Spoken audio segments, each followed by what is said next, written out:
Welcome back to Mike's Monsters. Today we are getting an early look at some new Godzilla figures from Super7 in a brand new Super Kaiju line of figures that will be coming exclusively to Target stores in the very near future. A huge Kaiju-sized thank you to Super7 for sending me these figures for this early first look of Godzilla 1989 and MechaGodzilla 1993. Let's get right to unboxing these figures, starting with Godzilla. But first let's check out the packaging on these bad boys. Both figures come in a black box with a window on the front that leads to the side and features an illustrated artwork of each kaiju on the other side.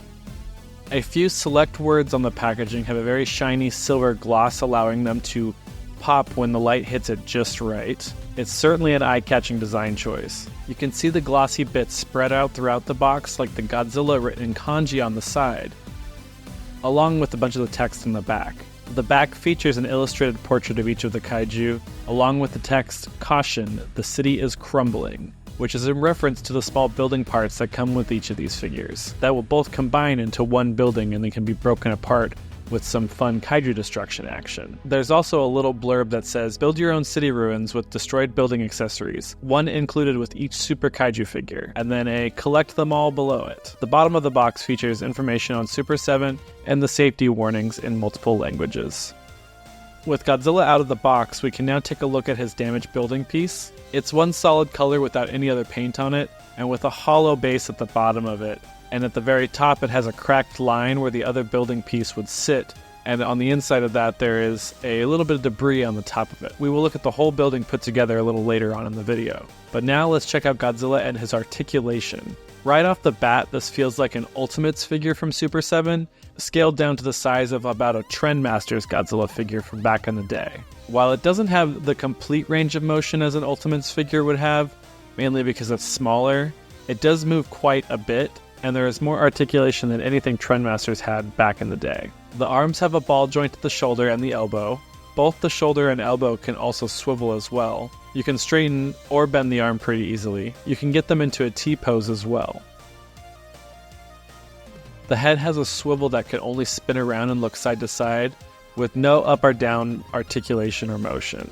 And for the first time in the Super7 Godzilla figures, there is now a hinge joint at the jaw, allowing the mouth to open and close without having to swap out a different head piece. They are now doing what many folks have requested for a long time for the Super7 Godzilla figures. There are ball joints at the hips that allow for a full rotation of the legs, and there is a bend at the knee. Both Godzilla and MechaGodzilla's joints were a little tight and tough to move at first, but with a little bit of gentle work and some force at the same time, they started moving a lot easier. Along with the bend, you can also swivel the rest of the leg as well, and there's a bit of movement at the ankle too. You can't get them to do a full splits, but you can do pretty close.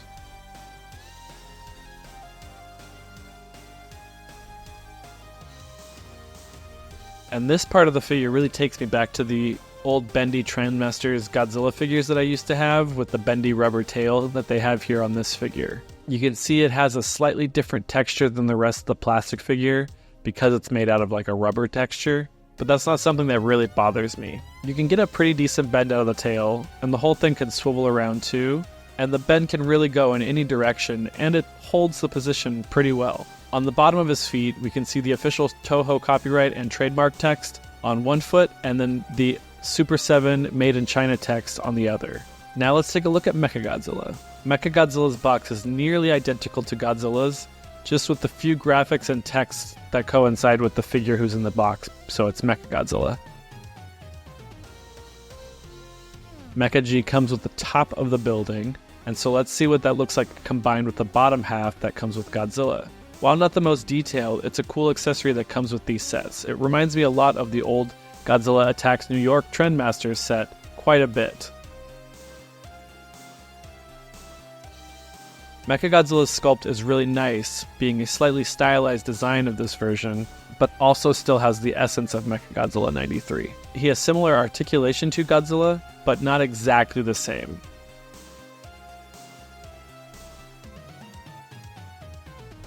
The head can do a 360 spin, but no up or down motions, just like Godzilla. But like Godzilla, he does have a hinged jaw, allowing the mouth to open and close with ease and not having to swap out a head sculpt.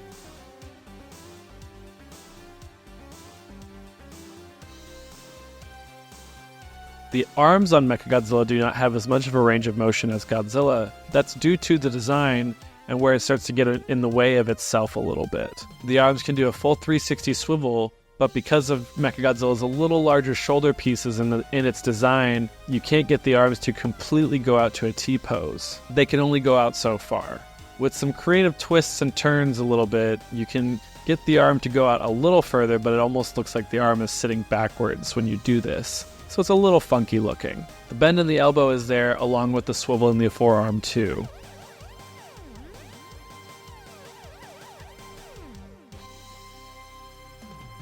The legs can do a 360 spin at the hips due to a ball joint, and a bend at the knee with some swivel action as well. The ankles have a bit of a rock and tilt too.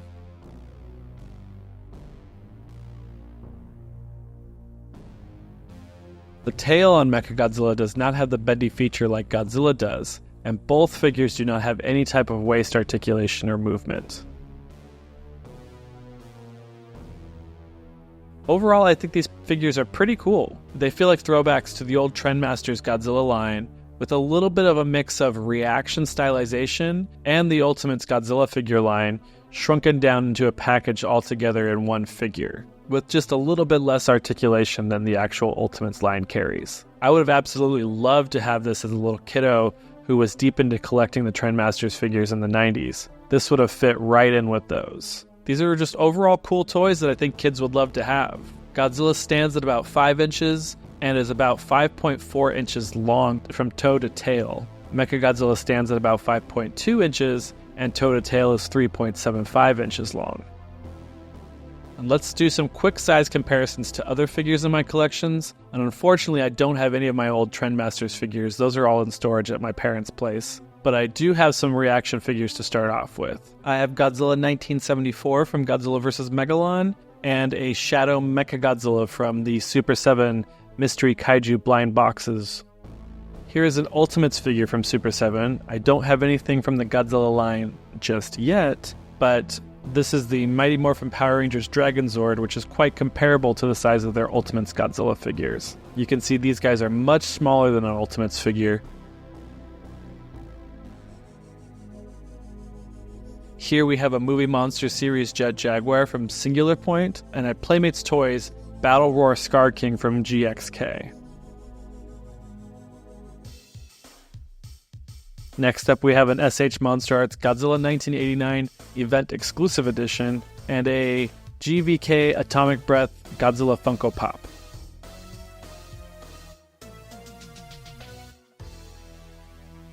And just for the heck of it, here's an X Plus MechaGodzilla 93 and a Godzilla 1989 for comparison.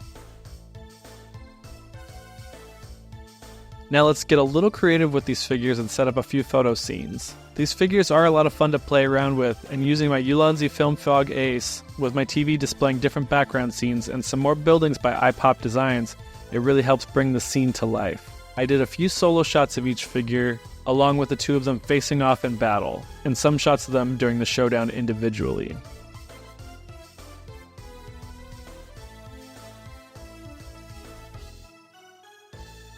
While they're not the most articulated figures around, you can still get them in some pretty fun and interesting poses, and that's always a plus with toy photography. And with the right lighting, it really brings these two to life.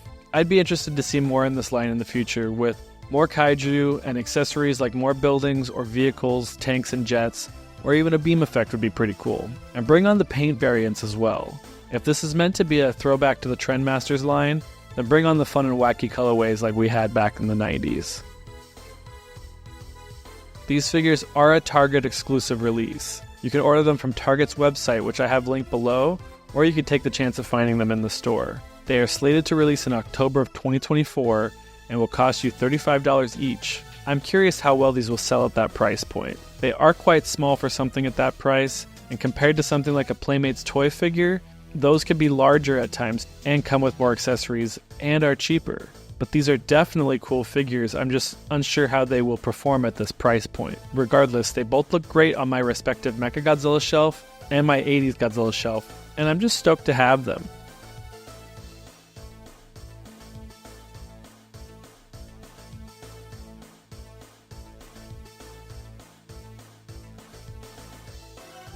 What do you think of these 2 new figures from the Super Kaiju line? Have you pre-ordered them yet? Or are you going to be going out and hunting for them? What other kaiju would you like to see in the future for this line? Let me know in the comments below.